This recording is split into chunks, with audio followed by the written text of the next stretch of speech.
You are for? My Lord, I am on court notice. I appear on behalf of the political party MQM. Have you filed anything? No, my Lord. With your Lordship's permission, I'll just place on record some judgments of the court which I will refer to. That is all, my Lord. If your Lordship may kindly. And what I've done, my Lord, so that I save your Lordship's time, that I've framed the questions on which I will address your Lordship. जी बताइए. Precise questions which I framed. If your Lordship may kindly see, after the index, page 1.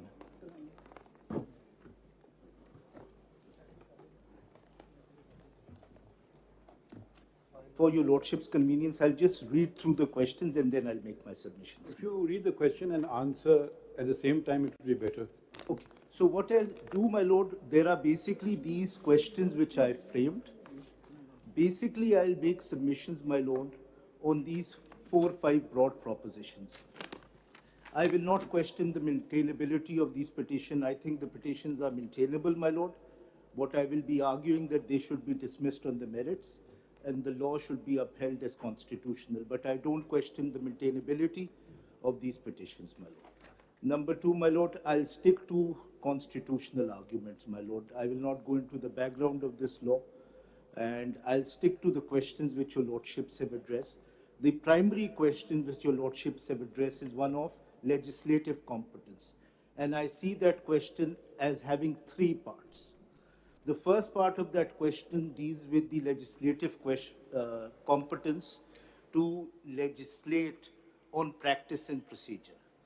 The second part relates to the legislative competence relating to a direct appeal to the Supreme Court through an ordinary statute.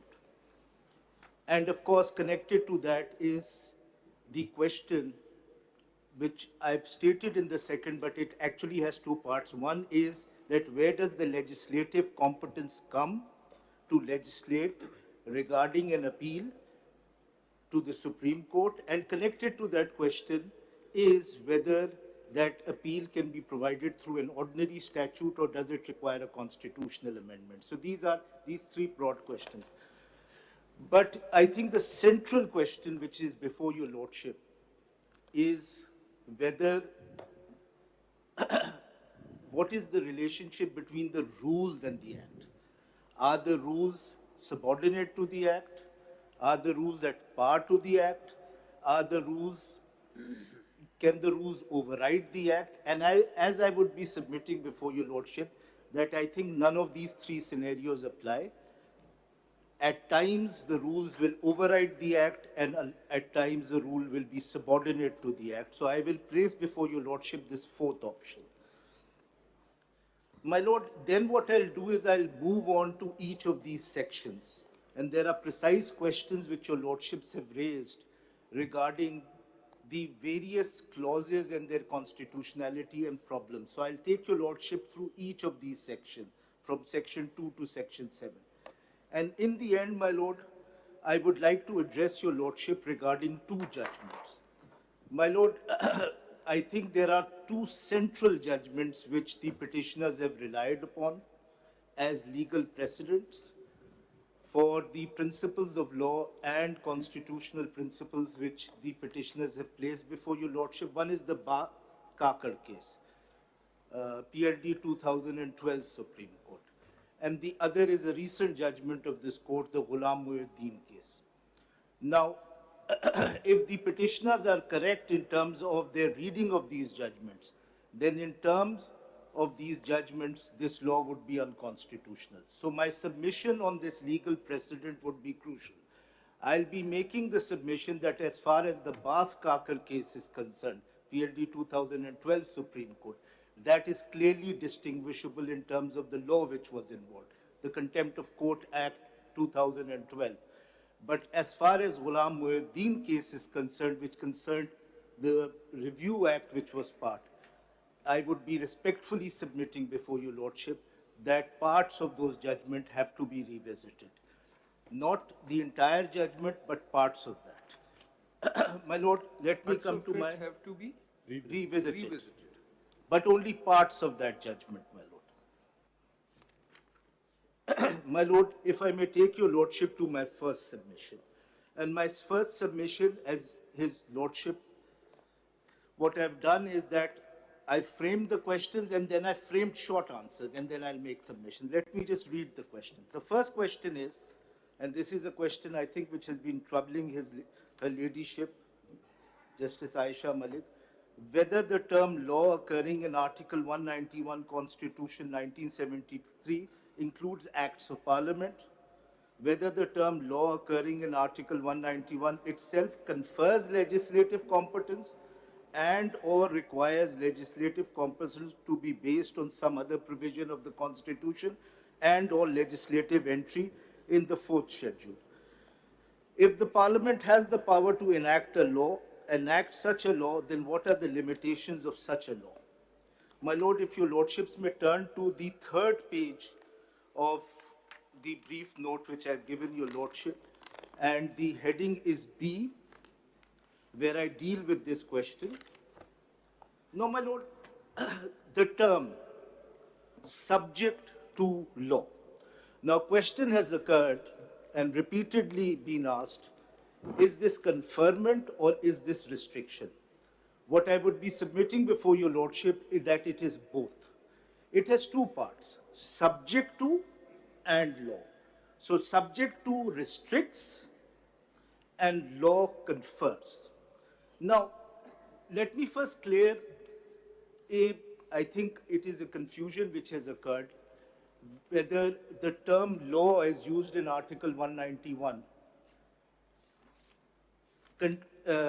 means or includes acts of parliament or not. My lord, in order to understand this, my lord, let us first go to the Supreme Court rules and let us examine how the Supreme Court, full court in 1980 which sat, looked at this term law, and the answer lies in that. If I may take your lordships to the Supreme Court rules, Order 11, which is the critical section dealing with the Chief Justice being the master of the roster.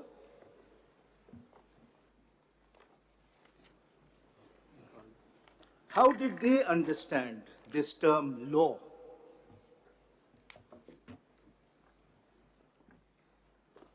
If your lordships have Order 11, my lords. Ji. If I may read, and I'll only read the first line, critical line, save as otherwise provided by law or by these rules. Now, your lordship may notice the language in this. Save as otherwise, critical word, otherwise, provided by law. My lord, a bare reading of this provision shows that one is envisaging some kind of statutory law. And I will come to the words otherwise later. Otherwise indicates that if law here refers to act, there may be some other arrangement in some other statute. Subject to otherwise provided by law what? पूरा पढ़िए ना इसको. By law. No, kindly read the whole. Save as otherwise provided by law and by these rules, every cause. Or by these rules. Or by these. Or by these rules, every cause, appeal, or matter shall be heard and disposed of by a bench consisting of not less than 3 judges to be nominated by the Supreme Court. But this goes to the strength of the bench, not who is to sit on the bench. Sir, I'm not coming to. I'm simply saying, how do we understand this term law, which occurs in Article 191? An indication of that is given in this order. This clearly implies some kind of statutory law, and I'll come to the words otherwise later when I examine what is the relationship between rules and act. Now, to further clarify that the word law must include an act of parliament, there is a definition section in this Supreme Court rules. Now, your lordship may kindly come to that. If your lordships may kindly see Order 2. Mr. Siddiqui? Yes. The question was that if it is only to be an act of parliament, then the constitution might have used the word act of parliament, not that the word law includes an act of parliament. The whole issue was that subject to law, law is a very broad term, Yes. includes many things, Yes. including an act of parliament. Yes. And the Attorney General said that we should read into the word law the fact that it's just an act of parliament. Hence the issue as to how to read the word law. तो आप जो बहस कर रहे हैं कि law में act of parliament है वो तो अंडरस्टूड है, सिर्फ ये है कि to the exclusion of everything else हम इसको लॉ में पढ़ेंगे. मैं टू द एक्सक्लूजन आर्ग्यू नहीं कर रहा हूं, and the reason I am trying to clarify so that there is no confusion is to come to my argument about conferment under Article 190. If I may just make one point on this. You see, there are two issues Yes, here. yes. If I interject now. Ji. I'm here to hear you. Please conclude your submissions. If someone wants to ask a question, if you start responding to each query, I don't even know what your argument is. And I would request the honorable members of the bench to at least let counsel complete his submission. Yes, there will be questions, but I don't know what you're going to say next. And if you are faced with questions, I mean, I don't know what I'm to write, and I just lose the chain of thought, and I'm sure you do as well. So, Mr. Siddiqui, please, if you keep responding to each question, we'll be forever. No, excuse me, this is no laughing matter.